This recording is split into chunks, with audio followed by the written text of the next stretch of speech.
Islamabad PIMS अस्पताल में आतिशज़दगी के नतीजे में नौमौलूद बच्चों की हलाकत पर वालिदैन ने अस्पताल इंतज़ामिया की कारकर्दगी पर शदीद तहफ़्फ़ुज़ात का इजहार किया है। निजी टीवी के मुताबिक जाँ-बहक बच्चों के वालिदैन गम से निढाल हैं और उन्होंने बच्चों की शनाख्त यकीनी बनाने के लिए डीएनए टेस्ट कराने का मुतालबा किया है। वालिदैन ने वाक़ये के ज़िम्मेदारों के खिलाफ कार्रवाई का भी मुतालबा किया। मुतासिरा ख़ानदानों का कहना है कि आग लगने के वक्त नर्सरी में न गायनी डॉक्टर मौजूद थीं और न ही दीगर ज़रूरी तिब्बी अमला मौजूद था।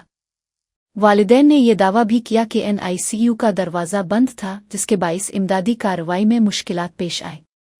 वालिदैन के मुताबिक रेस्क्यू टीमें मुबैना तौर पर वाक़ये के तकरीबन 2 घंटे बाद पहुंची, जबकि पुलिस भी कई घंटों बाद मौके पर पहुंची।